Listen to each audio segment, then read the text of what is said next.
Well, huge week. Thought we did a lot of really good things versus Texas Southern. Went back and watched it. I would even argue maybe one of the more complete games, maybe more than UCLA all around. Obviously, UCLA was a huge win.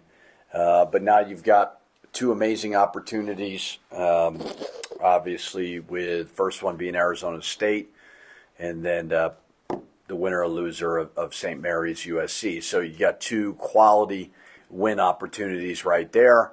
So we got to go take the show on the road, and really, really excited about it. When you say complete, I'm not going to belabor this because I think I am in the minority, but like the first half offense that you saw compared to the second half offense, obviously the second half was better. You guys scored more points, but you didn't see any problems with getting the ball down to Nelly and stuff like that on the offense? That would be, you would ask the question, and honestly, I was messing with you, but I went back and thought about it and watched. I watched it several times. I did not think the execution was an issue. Getting Nelly the ball in what we call our flow had a lot to do with Nelly as much as everybody else. Nelly's got to demand it down there, and he's got to continue to work. A lot of what we do is 4-round-1, so just Nelly making himself available and not kind of giving up on the post-up, that would have been my only gripe. And missed free throws, but offensive execution I thought was one of the better ones we've had. And without making this a total sort of get into everybody's head kind of thing, the free throw issue is starting to become a bigger issue because we are 6 games in at this point. Is there anything you can do about it? No. No, all right. No, I this is year 13. There's nothing to do besides make him shoot them, practice them, but you're not the first media member to ask that question, and I don't have an answer. You can't simulate playing in front of 11, 12,000 people. You try to make it about their mechanics as best you can. But other than that, no. I think I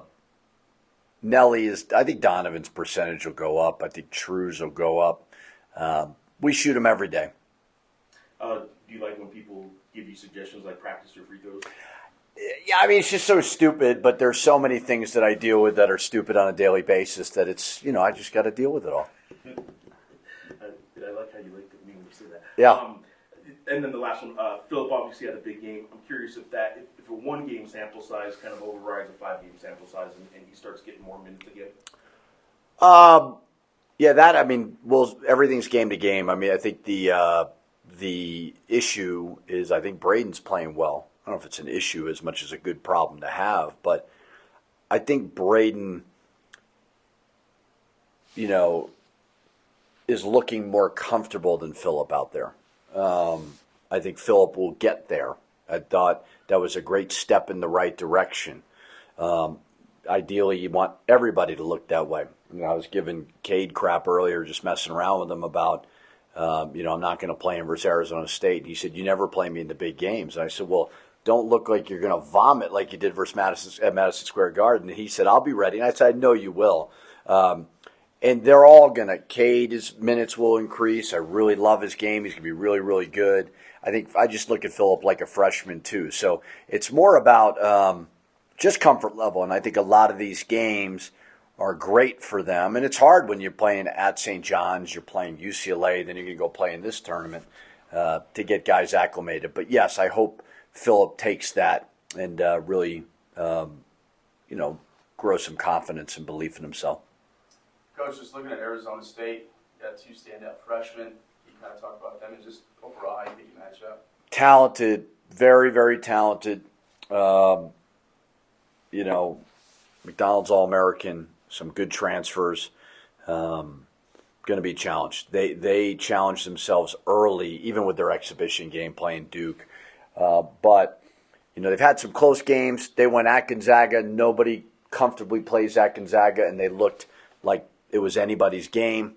So they haven't played in a little while, which is always a little nerve-wracking for a scout coach. Run a lot of stuff, a lot of good stuff, and it's going to be a huge challenge, but a great opportunity. But big size all around, so it can be challenging. And then I know you just talked about what you liked on your team, but what do you think you guys need to do to get the win? You know what I'm saying? Oh, besides all the obvious things, just The one game we dropped, we didn't rebound the ball well at all. So all the standard things. I think Arizona State's, they could be the most talented team we've played. I think UCLA in the end is going to be really, really good. And I think St. John's as well, but Arizona State's up there with those two teams. The Players Era Festival starts today in Las Vegas, which is kind of, they're paying $9 million in NIL winnings to the top teams. Are we staring at the future of these MTEs with that tournament? I think so. Yeah, I think everybody's trying to figure it out. I think everybody agreed paying the players was a great idea. And I think everybody's trying to figure out where the heck this thing's going to go, because the current model is certainly not sustainable. But yeah, you're playing games like that and you're on national TV and you're selling tickets. Sure, find a way to involve the players in it as best you can. So I don't know. I think I hope it turns to a point where it's in the school's hands and we get a little more law and order than we have right now. But yeah, you're playing these games. I think why not? It's a pretty cool concept, that's for sure. What's Thanksgiving like when you get these guys on the road? Does a bunch of teen moms bring in some turkeys and cook for you? Or what do you guys do on Thanksgiving? No. Well, we're playing. So, if we didn't have a game that night, it would be different. If we had played at 12, let's say. But, not to sound like a Grinch by any means, but I told Peyton, I said, don't start with all the the turkey and all. That stuff puts you to sleep. We need a real pregame meal to get us to perform at a high level. So I think New York, we got to enjoy the experience a little bit more than what we're going to do here. Not that it won't be beautiful. Palm Springs is great, and we're going out today, which is a day earlier than normal, which is good. But no, that'll be a normal day for us. Any chance you've got a text or anything from Jalen House about playing Arizona State? No. You don't plan on reaching out to him and asking? I FaceTimed him the other day just to say hello, but no, nothing there. All right. True. Speaking of Jalen, who is the energy guy now, and he kind of said that the other day that maybe he needs to do a little bit more about making sure the energy's up when in those lulls, maybe to start a game. Is True a guy right now that is playing about how you expected? I thought last game he was phenomenal, and I drew up a play to start the first game or to first play for CJ, and he said, "Oh, I'm not the 2, I'm the 3," and we always get confused with the two of them together. I said, "No, you go to the right. You have nothing to do with this play." I said, "How about we agree to this? If you play really, really hard, I'll draw up a play for you." And he played really hard, so maybe that's all that it took. And I didn't draw up a play for him, so I got to draw up a play for him. But that's what he needs to be: just energy, rebounds, steals. Everybody wants to score, but and he can score, as he showed that. But sometimes he gets a little caught up in trying to score off the bounce. But that was the big thing we talked about before last game was energy. How do you get it? I think young people don't quite value what goes into getting energy. A good night's sleep, putting your phone away, putting the Xbox away, rehab, all those little things, because I just thought our legs looked really, really good in that game. And now you're going to go play 2 games in a row, so what are we doing leading up to that? But True set the tone in a big way. Just health-wise, I know Donnie's been a little dinged up. How are you guys doing on that? Yeah, Donnie looked better. Donnie was another one. I talked to him before we shot free throws. Conveniently, we watched film and shot free throws yesterday, but I just said, what was the reason why you were moving so well as opposed to maybe the other games? He said, took my rehab a little more seriously. And so, yeah, no, couple of little colds running around, but nothing serious just yet. Knock on wood. Back-to-back games. Having Tiki, how was his progression? He's looked stronger. How you feel with him coming in and filling in for Nelly? Maybe seeing them both on the court at some point. Yeah, that suggestion has got to stop between the two of you, unless you want just an absolute disaster offensively. I honestly, seriously, it's not as insane. I've thought about it. I don't know if I'll do it, just because it's going to be hard to. Nelly, although shot a 3 the other day, I don't know if that's necessarily him, but Atiki, I think, will get better and better every game. And I think you're just going to see it. And he's another guy, really like him a lot, but he didn't have a huge role at BYU. And just like Phillip and just like the freshman and Sacco, I think you're going to see a great progression from those guys. Atiki, phenomenal athlete, quick to the basketball, loved the block shots last game. Certainly needs to work on scoring down low, but I think that'll come. I really do. So very, very happy to have him. And I don't think I'll ever go with those two bigs together. I'm not sure that will work. Oh, and then, yeah, after the bench, obviously, I wasn't here for the post-game press conference, but you got to be feeling pretty good about that, especially with back-to-back games. Maybe Our bench? Yeah, your bench. Yeah. I mean, I think Braden, Cade, obviously, was scoring the basketball. Phillip was scoring the basketball. They all did really good. I mean, Sacco was the only one who was a little quiet. So, when you have an opportunity with those type of games where you can build a lead, it's great to be able to go to it. And, it's been hard, obviously, with the challenging schedule. But any opportunity we can get, that game experience is huge for the guys. And, I like the bench a lot. I really do. You mentioned Braden. That kid's been through a lot. He red shirts, kind of disappears for a little bit, and then he very public. Just the way he poured his heart, soul to us last year about his mental health issues. Kid does look like he's playing with a lot more confidence this year. Just talk about his growth and how he got from where he was to where he is right now. Yeah, I think transferring isn't always the answer. Sometimes it is, and they have the players have a lot of freedom right now, and I think that we don't talk enough about guys who stay, and it turns out positive. And I think Braden came to me and asked me, what do you think my role will be? I said, I don't know. I said, we've brought in CJ, we brought in Phillip, we're bringing in some guys. I just want to win, man. I don't really care who helps us. Nobody's been promised anything. And so he put his name in the portal briefly because I think society told him, not necessarily someone specifically, like, this is what you do. And then I think he took a deep breath and realized that he loves it here. And he trusts us. We trust him. We want what's best for him. And, the grass is not always greener everywhere else. And him and Q and guys who've been in this program, they never complain. They never have meetings with me about playing time. They just punch the clock. And I think you're seeing with Braden specifically, just seems like he's in a very comfortable space right now, and he's performing well. And then Dylan Chavis was not on the bench the other day? Yeah, he's suspended. I don't think it's going to be a long thing. It's nothing substantially serious by any means, but we'll revisit it after Palm Springs. How do you guys get your energy up for tournaments like this that don't have a lot of fans in the crowd? I feel like most of us have played during COVID when there's no fans and stuff. So, we used to playing without no fans. So, I think it should be just it's going to depend on how you play and what you prepare for and stuff. So. And then the other question I have is you, from the first couple games compared to now, aren't getting as many field goal attempts, maybe aren't getting as many touches. How much of that is on you? How much is on your teammates to get you the ball? What's the kind of balance between you need to make yourself available and they need to get you the ball?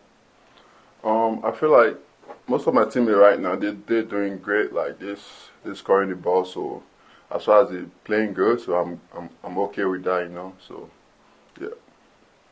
So I understand you take every game as, it's the biggest game you guys are preparing for. I know you played UCLA, St. John's, but you're going up against two potential really good teams. Talk about that challenge and how much that excites you and, this team. It excites me to play with the big team because it's going to show where you at as a player, and you're going to show my coaches where they at as a coaches to prepare for the next game and stuff. So I feel like I'm excited to play against any big team and stuff. So yeah. And just from your standpoint, how do you think this team is meshing so far? At this point in the season, you like your guys' pace, the IQ, how you guys are meshing together? Yeah, I feel like thanks to my coach, because that's all we work on in practice and stuff. And he told us to whenever we get the ball, we should like always push the ball on fast break so we can see what we have, and that's just how we play in practice and stuff. So Drew came in here the other night and said that he was the energy guy. He kind of took it upon himself to say, I got to bring that energy when we leave the locker room. Is he that guy for this team? yes, he is. I love True because he is the kind of guy that just want to play hard every single time and bring everything he has on the table, you know. So like whenever True is on the court, he's like always want to like get a steal all the time. That's his mindset, to get a steal, and always want to like go at his opponents and stuff. So And then Coach was just in here a little while ago, and he talked about maintaining the energy the entire game. And so he did mention how maybe you guys have to take it upon yourselves at night. Don't watch TV. Don't play on your phones for too long. What kind of strategy do you have for maybe getting more rest and having more energy on game day? My strategy is like after shooting around, I would just like I just get up my feet, and like sometimes I take a nap and just relax and listen to music, get ready, like put my mind at the right place, you know. So that's one of the things that really, because coach usually wants us to like rest a lot during game day and stuff, so we should not be on our phone. We should take nap and stuff. So yeah, I feel like that was one thing that really helped me to like prepare for the game. I've seen you hit a 3-pointer in practice and look over at Coach Pitino. Are you going to be a three? Are you hitting a 3 this year? Yeah, I will. He want me to shoot it whenever I'm open, so it's just me that is like kind of hesitate because I feel like he's not there yet. I'm working on it, but yeah, I'm just trying to see if I can shoot a 3. But you're hitting them in practice. I've seen you hit them in practice. I did actually. There's one day you asked me to shoot it, then I didn't shoot it, then I think that's when I look at him. Then I shot it, I made it, and I look at him, it was like, I told you. Like, yeah. When you make one in a game, are you going to look over at him? Yeah, I'll look over at him for sure. For sure. All right. You guys are a team right now that in the Mountain West, you build a resume right now. Do these young guys or the transfers that come over here, do they have the sense of urgency, knowing how important it is right now, not just in league play, but for a Mountain West team, you got to win some games in November and December. Does everybody have an understanding that the urgency is now to win these games? Yeah, like my coach said, he told us like we have to like get as quality wins as much as possible, so that we can keep the season going like we did last year. Because I think we had a good season last year, but I feel like we have this opportunity right now to have a great season because we have the players to do it, and we dipped with we have like players that come off the bench like they did the other last night. So I think we can actually have a great season with the transfer we had right now.